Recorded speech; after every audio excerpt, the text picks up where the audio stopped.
Acción, tu revista mensual de cine y series, con los mejores estrenos de cine, fichas y reportajes coleccionables, series de televisión y 8 pósters todos los meses.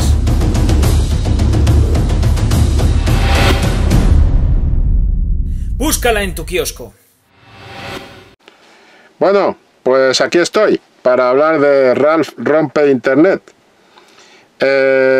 Tampoco vamos a ocupar mucho tiempo. Película de animación, película de la factoría Disney, película que es secuela de Rompe Ralph.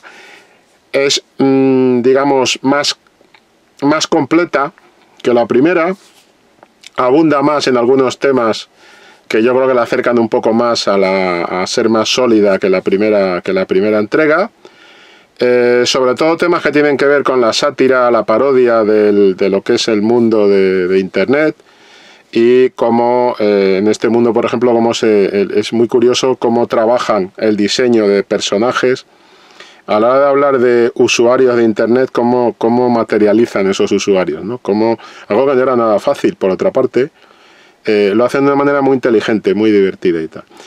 Tiene esta película, en la crítica escrita que podéis ver en la página web de la revista Acción, yo he señalado que es un poquito Jekyll y Hyde.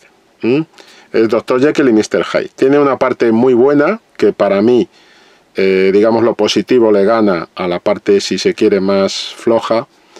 Y como digo, mejor película que la primera, o más completa, más compacta y tal, menos jugando con la anécdota en sí, sino trabajando un tema y todo esto. Pero al mismo tiempo, con esa parte que tiene fuerte, que es toda la parte de parodia, de sátira y demás de Internet, pues tiene otra parte un poco más floja, ¿no? O para mí más floja, a mi modo de ver más floja, porque esto todo a lo mejor es un poco relativo, ¿no? Es cuestión de opiniones, como siempre. Bien. Veamos con la parte positiva, todavía sin hacer spoiler. Después avisaré con spoiler, pero de momento sin hacer spoiler. Parte positiva. Pues parte positiva es, como digo, esa visión de ese mundo de Internet, de lo que la película reflexiona muy bien sobre lo que ha supuesto Internet en nuestras vidas, la entrada de Internet en nuestra vida. Es muy significativa ese plano del enchufe y cómo entra Internet en la vida de estos personajes del mundo de los videojuegos, tipo arcade y demás, y cómo de repente esas entidades, esos protagonistas del mundo de los videojuegos, reciben la entrada de eso que en aquel momento se llama Wi-Fi. Tiene una escena muy divertida, como otras muchas de la película, donde reflexiona muy bien sobre esto. Son divertidas porque es un humor inteligente, en el sentido de que es un humor que de alguna manera nos está retratando a todos, y nuestro contacto, nuestra relación con Internet, las páginas web y toda esta historia. Y en eso la película, ya digo, que opera muy bien, funciona muy bien, es divertida, y nos reconocemos perfectamente en actitudes, personajes y demás. Y además hace eso del diseño que decía, cómo diseñamos a los personajes, digamos, de los usuarios de Internet en esta película y tal. Cómo dar una idea de, pues son como unos piojillos, todos iguales, con el mismo tipo de cabeza y todo, con diferencias, con barba, sin barba, de un color, de otro y tal, pero todos iguales, o sea, la misma cabecilla, el mismo cuerpecillo minúsculo, son como piojillos nerviosetes, ¿no? Que una vez que entran en Internet empiezan a corretear arriba y abajo. Y está muy bien, eso es muy gracioso y define un poco qué pasa, ¿no? Como es una visión curiosa, paródica de cómo operamos por Internet, ¿no? Que nos interesa, cuándo nos interesa, por qué. Es muy divertido. Y esa parte está bien, en esa parte nos reconocemos. Y también está muy bien cómo es significativo cómo separan a los usuarios de Internet cuando son, por decirlo así, humanos dentro del relato, ya sabemos que todo esto es animación y tal, pero en la parte humana de los usuarios, cómo están separados de ese piojillo en el que se convierten cuando entran en Internet, ese piojillo nervioso. He dado yo en darle esta etiqueta de piojillo nerviosete. Bueno, pues eso está muy bien, esa parte funciona muy bien en la película. Y ya digo, nos sentimos de alguna manera, nos reconocemos en esa cosificación que sufrimos todos cuando nos metemos en las redes, ¿no? En Internet y demás, en distintas páginas y todo esto. Y esa parte, ya digo, funciona. Y a mí me funciona, está bien. Después está la parte parodia. Hay cameos, tampoco es una gran sorpresa, pero hay varios cameos curiosos que son también divertidos y que saben trabajarlos bien. Hay una visita a lo que es Disney en la web, que también en la clave de autoparodia le sacan el máximo partido. Y sacan mucho partido a las princesas Disney, a la clave de princesas Disney. Tiene su chiste divertido con la pelirroja y tal, y sacan mucho partido. Entonces digamos que esa es la parte Jekyll, la parte positiva, la parte de reflexión sobre qué somos dentro de Internet y cómo entra esto. Y como decía antes, en el diseño de personajes es curioso como los usuarios de Internet, tanto en carne, por decirlo así, en el mundo real, entre comillas, de la ficción de Ralph Rompe Internet, tanto en ese mundo real, el usuario carne y hueso, por decirlo así, y el usuario convertido en piojillo nervioso una vez que entra en la web, están diferenciados, o sea, no están diferenciados, están cosificados, son todos un diseño muy parecido, muy similar, visual, minusculillo y tal, minúsculo y tal. Y están cosificados, hay poca diferenciación entre ellos, son como una especie de rebaño de ovejas que van a un lado y a otro, lo cual me parece una buena definición de qué narices somos ahí dentro. Y cómo nos utilizan, nos manipulan, nos llevan donde quieren. Y en ningún caso la película dice, no, una visión de Internet como un proceso satánico y tal. No, no, no, no. O sea, el propio usuario entra en ese juego. O sea, que reparte bien las culpas en este proceso curioso que se está dando con Internet, redes sociales, páginas web, YouTube y todo esto. Eso está bien repartido, las culpas están bien repartidas. El propio usuario participa de ello activamente y le gusta y se deja manejar como un rebañito para arriba y para abajo. Perfecto, no hay problema. Y después, sin embargo, están cosificados, son todos los muñequillos son como iguales, ¿no? Y sin embargo, cuando definen a los personajes visualmente, cuando definen a los personajes que son los protagonistas, pues Ralph y compañía, pues eso, cuidado, ahí ya están diferenciados, o sea, ahí hay un diseño y una personalidad. Estos personajes tienen personalidad visual y de diseño frente a los que no tienen personalidad, que son los piojillos estos nerviosos arriba y abajo. Ese detalle me ha gustado mucho, ¿no? Y después me ha gustado mucho también esa especie de... Bueno, ahí vamos a entrar más en territorio spoiler, o sea que voy a aguantar un poquito y ahora os hablo de esa parte, de esa otra parte que me ha gustado mucho, que es la parte del final. Ahora concreto más en la parte del final, en territorio spoiler, no vaya a ser que destripe algo y no quiero destripar. Pero después, como digo, hay otra parte, esta es la parte Jekyll, la parte positiva, la parte interesante y tal, que para mí gana a la otra. La parte más floja, no necesariamente negativa, pero sí más floja, la reiteración.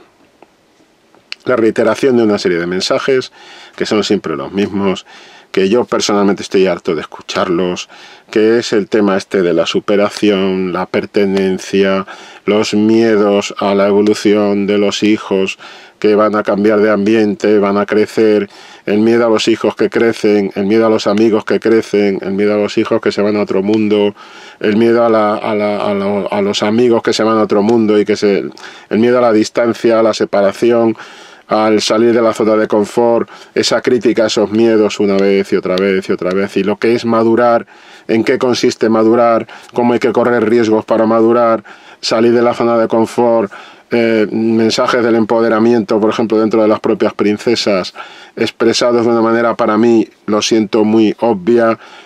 Es un poco la reiteración del tópico, del mensajito metido dentro del asunto, que te lo puedes encontrar en Toy Story, te lo vuelves a encontrar en la de los coches, te lo vuelves a encontrar en la de los aviones, te lo vuelves a encontrar una y otra vez. Es un poco por decirlo así, un tema que siempre ha tenido el cine de animación, que es esto del mensaje metido debajo del argumento, pero demasiado obvio, demasiado en primer plano, demasiado repetitivo, reiterativo y tópico.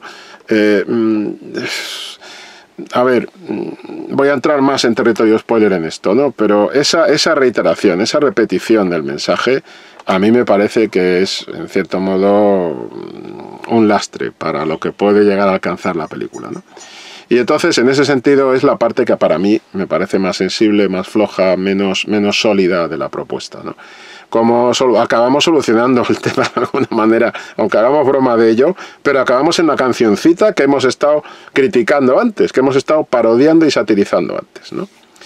y cómo, pues en definitiva, el diseño de las emociones, los conflictos y tal de los personajes, pues empieza a quedársenos un poquito casi como en andamio, ¿no? O sea, como en el esqueleto, y de ahí, pues hay variables, sí, variamos la visión. Si se quiere, el diseño visual de los personajes, el diseño visual de los conflictos, tal, pero en el fondo estamos hablando siempre de lo mismo, una y otra vez, y de verdad ya casi suena a discurso de púlpito, casi suena a ir otra vez a escuchar lo mismo, y para mí eso es un poco cansado, ¿vale? Y un poco falso también, porque es que es un discurso, es como un discurso aprendido que sistemáticamente te lo van a meter por un lado o por otro.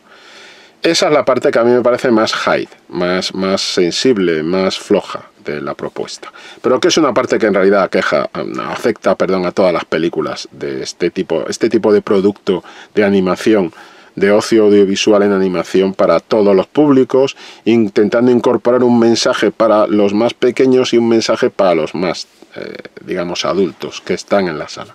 Entonces esa es la parte que para mí es más sensible. Por eso yo cuando he hablado de la película en la crítica que podéis ver en la web, en la página web de la revista Acción, en la crítica escrita, pues he hablado un poco de esa personalidad Jekyll y Hyde que tiene la película, ¿no?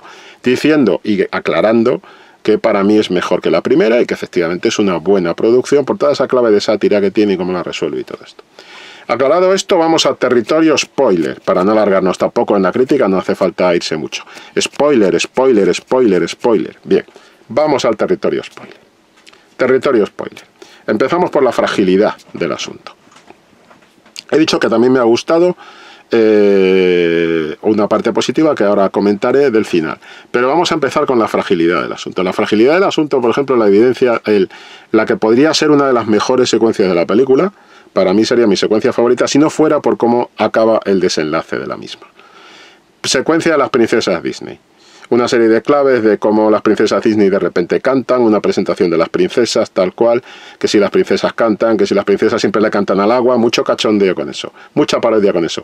Perfecto, ningún problema, bien. Pero ¿qué ocurre? Que al final el personaje principal acaba cantándole al agua, y sí vale, es el chiste y tal, pero al final se soluciona cantándole al agua. Tópico. Personaje de la conductora de automóviles, interpretado por Gal Gadot. Tópico. Chica aguerrida, tal. Ahí entramos en la fase de empoderamiento, que yo no tengo nada en contra del empoderamiento, al contrario, pero quiero que me lo expliquen bien, sólidamente, con ganas, no de una manera obvia. Y para mí el personaje de la chica que conduce coches, intrépida y audaz y todo esto, que es como una princesa Disney, es la antiprincesa Disney, acaba siendo muy tópico. Es el típico personaje de Gal Gadot, Wonder Woman. O sea, una cosa que dices, lo veo venir de lejos. Tópico. Personaje, resolución del tema de las princesas, ya digo, como cantando y tal. Resolución final. Una frase de diálogos. Oh, un hombre, estamos en territorio spoiler, insisto, al final. Ralph se cae de un edificio y, oh, un hombre grande y fuerte en peligro, vamos a rescatarle. Venga, vamos a rescatarle, vamos a pasarlo bien, tal. Le rescatan las princesas Disney, cada una hace una cosa, pim pam pum. Y al final acaban poniéndole el traje de Blancanieves. Demasiado obvio, demasiado burdo. Es así. Todo es demasiado... Incluso no les voy a decir que agresivo, porque no es así, pero sí es demasiado obvio, es agresivamente burdo en su obviedad. ¿Vale? Esa es mi opinión. Puedo tener esta opinión, espero. No tengo que decir lo que me diga ningún régimen, ¿no? Bien. Pues para mí, burdo, obvio.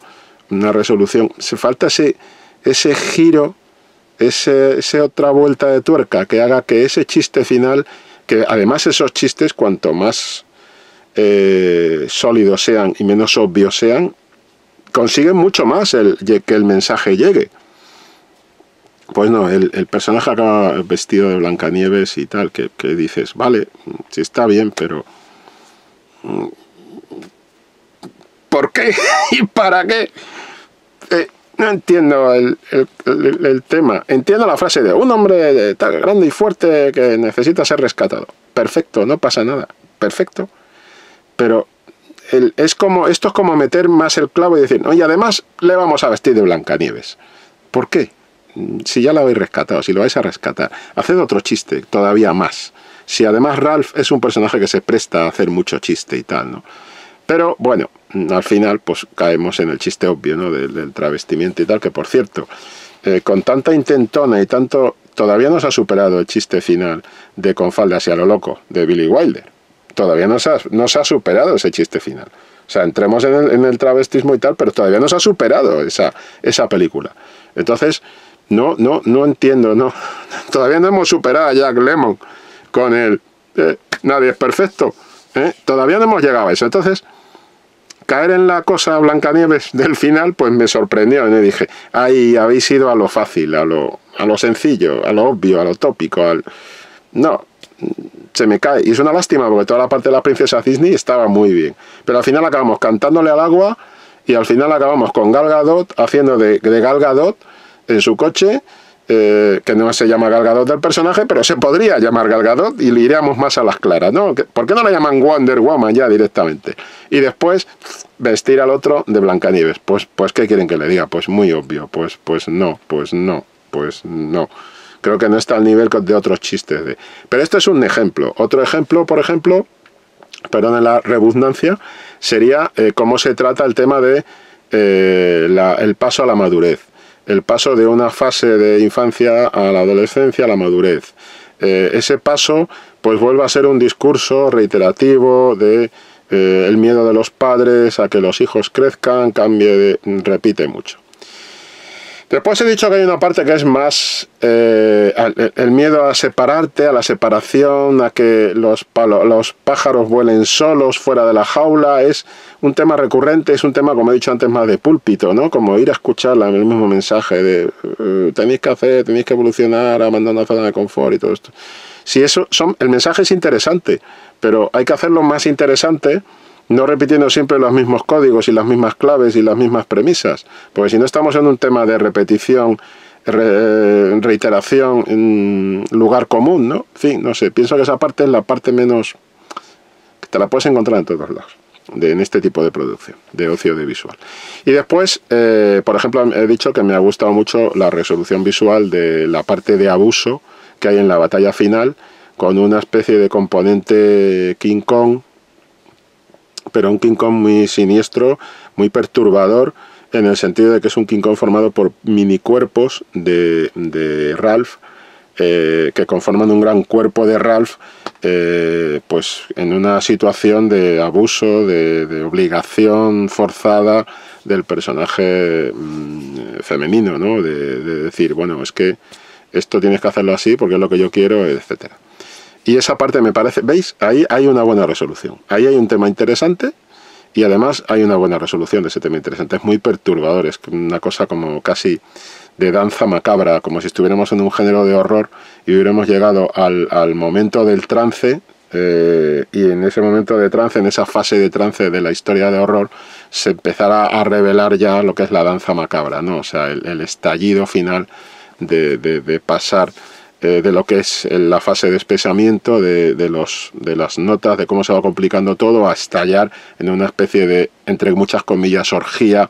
En este caso hay un puntito ahí que a mí incluso me ha recordado esa visión de madurez que tenía el concepto muerte e infierno en Toy Story 3. Y de repente he dicho, esto para los niños a lo mejor no lo interpretan así, pero todos esos cuerpos, mini cuerpos de Ralph que se van juntando y se van convirtiendo, inquietante, perturbador en el planteamiento visual final, que me ha gustado. Se alcanza ese nivel de madurez y tal, en lo que de otra manera habría sido simplemente la típica batallita final de pum, pum, te pego, tal, nos salvamos y todo este rollo. No, han conseguido con el diseño visual y con cómo hacen el concepto visual de esta propuesta que sea un final perturbador y tal. Me parece muy positivo, me parece, y de ahí le salen las 4 estrellas que le pongo a la película, ¿no?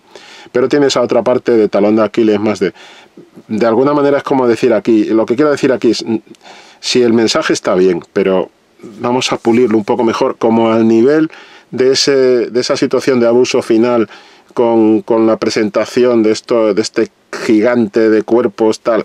Vamos a hacer eso, vamos a pulir un poco más, pero no caigamos tanto en el púlpito de la cancioncilla. Y a mí la cancioncilla me mató, sinceramente, me mató totalmente. O sea, no es porque esté mal ejecutada visualmente, pero es que es un tópico, es otra vez lo mismo. Y esa alternancia pues me dejó un poquito noqueado. Incluso me podría haber llevado a pensar, pues es una película, no, es buena película. Pero tiene esa especie de pinceladas que dices, es el camino fácil, no vayáis por el camino fácil, seguir haciéndolo difícil, si se os da muy bien hacerlo difícil. ¿Por qué caer en esas facilidades, en esos tópicos, en esos lugares comunes, en puntos concretos del relato? No es necesario, no es interesante, ¿no? Y después en la parte final hay una escena después de créditos que a mí me encantó, porque es la parte más gamberra, que es quizá lo que más he echado de menos en esta película, quizá frente a la anterior, que es la parte gamberra. La parte gamberra es la del niño jugando primero el niño convertido en crítico de internet. Prácticamente es un poco más que un bebé el tío, y va allí con su maquinita y va criticando la película diciendo, bah, ha salido el tráiler no ha salido lo que ya había visto en el tráiler y me encuentro muy defraudado y tal. Ese chiste, esa broma del papel que está adquiriendo internet desde el punto de vista de los críticos, de los que está muy bien expresada también en la carrera como estrella y la reformulación de la popularidad y el estrellato del personaje de Ralph a través de esa página de vídeos y tal. Eso está perfecto en la película, está muy bien explicado, ¿no? Pues está ahí el niño diciendo su crítica, ¿no?, de la película. Es un ñajo que está criticando. No me ha gustado. Y después está el tema de los pastelitos con el conejito, el gatito y todo este rollo. ¿Cómo solucionan esa parte final? Esa escena me encanta. Y esa es la parte gamberra que he hecho más de menos en el resto de la película, ¿no? Quizá le habría venido bien tener más secuencias de ese tipo más gamberro en el resto de la película. Pero bueno, estos son un poco las pequeñas. Han tenido la habilidad de meter un cameo de Stan Lee, que además con el fallecimiento de Stan Lee ha venido clavado prácticamente, y hay cameo de Stan Lee. Los cameos de los Stone Troopers, de las tropas de asalto de Star Wars, están bien.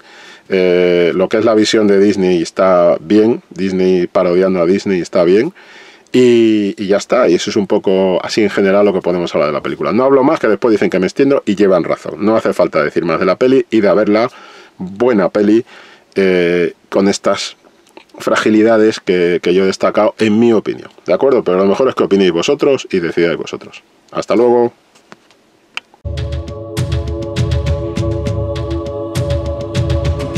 Anda, son los de acción. ¿Qué es lo que más te gusta de la revista? Pues las fichas coleccionables, porque es una manera de estar enterado de todos los estrenos y enterarme todos los detalles de cada película.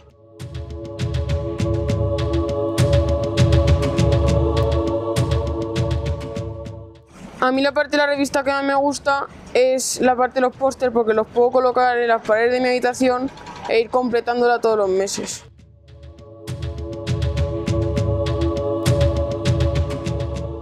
La sección de televisión es lo que más me gusta porque me considero una devoradora de series y me acerca a nuevas series.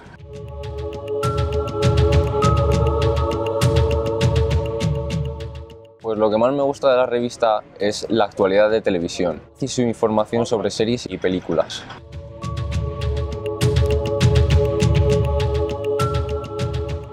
Lo que más me gusta de la revista son las entrevistas, porque puedo saber más sobre los actores y sobre las experiencias que están teniendo en el rodaje.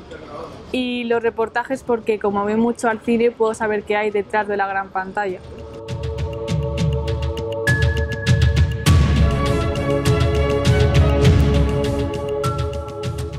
Pues a mí me gusta mucho la biografía de los cines clásicos, porque me evoca bastante a la época del cine de blanco y negro, que es una de mis épocas favoritas, y además es que es como empezó todo el cine.